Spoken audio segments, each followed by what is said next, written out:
Hello, welcome back to another video. We have not filmed here in a while. So today I want to talk about something that I actually get asked about a lot, and it's about how you tell or talk to people about your illness. And when I say people, I mean a kind of a specific group of people. I don't tend to do this for people who I don't care about or who I don't plan on spending time with. So like a stranger on the bus is not a person that I would be having this conversation with.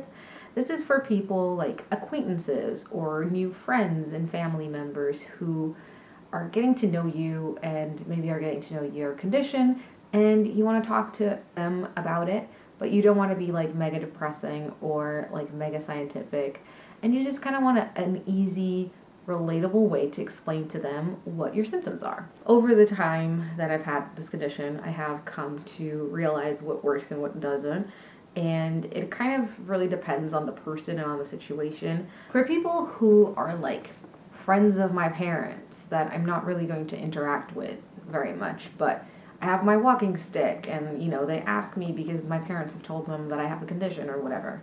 So people like that who are like distant family, or, acquaintances that you're not really going to interact with a lot, but, it's a chance to educate, or they mean well, so you don't want to be rude. For those people, I tend to I might say what I have, so like fibromyalgia or chronic migraines or whatever it is that I want to talk about. And I'll tell them that I have a central nervous system condition or a disease of the central nervous system, and that it means that my nervous system kind of short circuits sometimes and it makes moving about hard, if that's why I'm explaining it. So it's important to know that depending on what symptom I'm explaining, then I'll go different routes. But normally it's I'm using my mobility aid and people are like, oh, what happened? And I'm like, yeah, I have a chronic illness of the central nervous system, which means that sometimes I need a little help walking, but it's fine. I'm totally cool. Thank you. And they'll be like, oh, okay. And sometimes they'll ask more questions, sometimes they won't. But if they don't, then that's that. If they do, then I'll decide whether or not I want to tell them more. Another way, or the way I would use to explain it to people who are a little bit closer to me, so like friends of my boyfriend or people who I'm getting to know. So I don't want to freak them out, but I also, they know kind of what I have already kind of thing. And in that situation, I'll explain to them, I have fibromyalgia, and that means that my central nervous system is short-circuiting most of the time, and that has a lot of impacts on different areas of my health. So it impacts literally every part of your body that has nerves. Maybe I'll tell them that I have joint pain and muscular pain, or maybe that, I get a lot of fatigue and I need to rest sometimes. And the ways that I use to explain each symptom are different. So normally, if I'm just explaining pain, that's kind of easy. That's the most famous part of fibro, so that's the easiest one to explain to people. But if I'm explaining cognitive dysfunction, it's really hard when you say cognitive dysfunction, people are like, whoa. But I explain it to them there's a little part in our brain that basically filters out all of the information that you're constantly collecting. So all of us are constantly collecting tons of information, all of our senses, and regular, normal, healthy people can tune out certain parts of information based on what they want to focus on. And you can, be watching TV and somebody calls and you don't have to lower the volume to shut off that, pay less attention to the TV.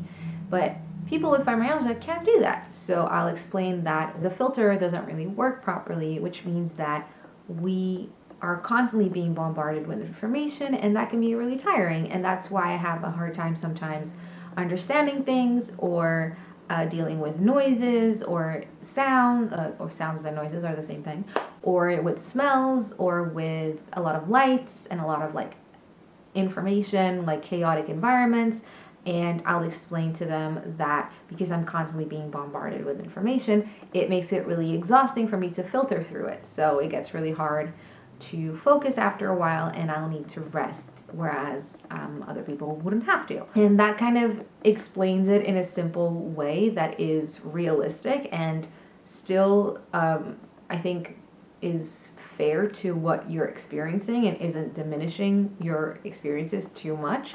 But it also isn't like a super freaky, uber scientific way of explaining it, which would make people a little bit like uncomfortable or overwhelmed. With the fatigue and like the sleep problems and why it's hard for us to rest, what I normally do is I explain to them that healthy people's brains and fibromyalgia people's brains sleep differently, so that when I'm asleep, my brain stays super active, whereas when they're asleep, their brain slows down so that they can rest. And because my brain doesn't slow down, that means that I don't sleep very well and I'm not very well rested, and that means that I tend to be tired and sleepy more often and that I need to rest more. Just explaining it like that, I think, makes it really nice bite-sized chunks of information where people get a really good overall understanding of what it's like to live with fibro without being like bombarded with science. And I like to keep people engaged, and I like people to be like, oh,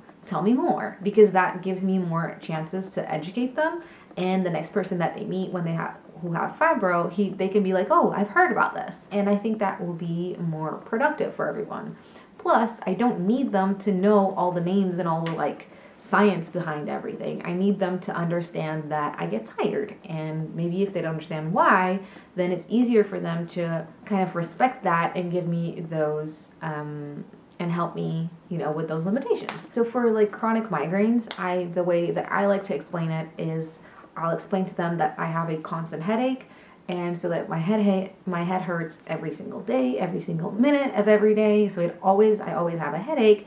And then what they would consider like a headache for me is like, or something more out of the ordinary, would be a migraine. So I'll have like X amount of migraines a month, and that a migraine for me means that I have to be in a dark room with no lights, no sounds, no smells, no like interactions, sometimes nothing touching me, and yeah, it's hard. And like I'll explain to them sometimes what medication I take for that.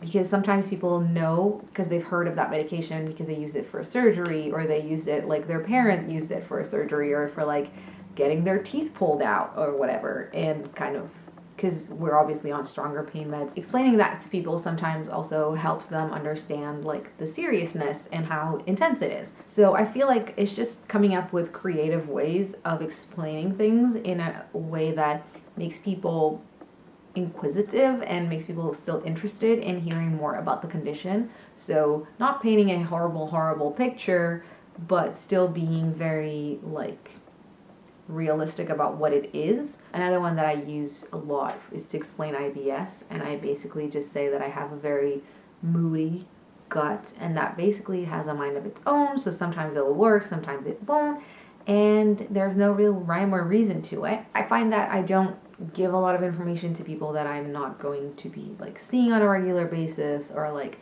if I don't know their name, then I'm not going to give them a very thorough story. Another piece of advice I have is that if you can tell that that person is not very empathetic, then do not try to explain stuff to them. Just give them the, yeah, I have a neurological condition, it's fine kind of story, and like move along.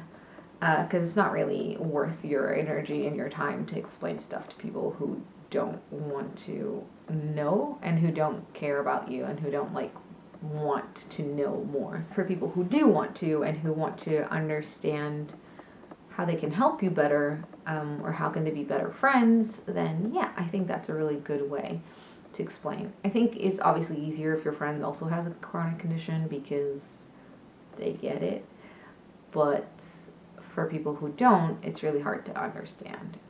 But for things like asthma, it's really easy to explain because a lot of people know what that's like, or like a lot of people have it in different severities. The other one that I really like to explain as well is the temperature sensitivity, and like our lack of being able to adjust to different temperatures. So in Portuguese, we have this saying that's like, your thermostat is broken. So So you'll say that about somebody, like if it's really hot and they're like, oh, I'm a little bit chilly or whatever, you'll be like, oh my God, your thermostat's broken. So that's like a little thing that we say. So that's something that I use to my advantage. So whenever people ask me, you know, oh, are you really wearing all that? And especially like now in the summer, I'll wear really summery clothes during the day, but then I'll wear like stockings and coat at night to go out if it's cold out, because I get cold easily. In order to explain this, I'll be like, yeah, my thermostat's broken. And I'll explain to them that basically that means that when it's cold, I get cold, and when it's hot, I get hot. I don't really adjust to the temperature. And they're like, ah, okay. So again, I'll just try to use really fun and breezy, simple ways to explain things that aren't really scary for people, because I find that it can really easily overwhelm somebody. And it's not that I think with time people do come around to it, and once they start getting like warming up to the idea of like what your daily life is like, it gets easier for them. So I know that people who spend more time with me, the way that they deal with my condition is way more natural and way more like relaxed than people who maybe are like have this information sprung onto them and then they're like, oh my God, I can't believe that you're going through all this, and they get really overwhelmed. So I find that it's easier to explain it to them in small kind of breezy chunks, and then as they get to know me better and they spend more time with me, they can see for themselves the like scope of the condition and how much it affects me and in what ways. So I find that it's best to dip your feet in slowly and carefully than to fall in, and because I've had some bad experiences where I've said too much too soon and people have got really overwhelmed, and it's had a bad effect on my relationship with those people. So I find that this is a better method for me to do that, even though I wish that I didn't have to, you know, measure my words and like kind of make it so that it's easy for the ablets to understand things. But that's kind of the world that we live in. Most people don't experience chronic illness. I find that it's better to bring them onto my side in a slow, gentle way than to be really aggressive with them and then kind of probably lose them. Those are kind of my ways of talking about my condition to people who don't have it. Obviously, it's way easier to talk to friends who are also chronically ill because like you do not have to mince your words. Yeah, that's it. That is everything that I have to say. I hope you enjoyed this video. I hope it was like a little bit helpful or gave you some ideas. So I'm gonna go now. So yeah, if you did enjoy this video, please don't forget to leave it a like and a comment, and consider subscribing to my channel if you have not done that already. It would mean so much to me. You can also become a member on Patreon, where you get extra stuff and, you know, shop my Etsy store, all that. I will leave links to everything down below. And I think that's it. That is everything I have to say. Thank you so much for watching. I hope you're having a wonderful day. Stay safe out there, and I will see you in my next video. Bye!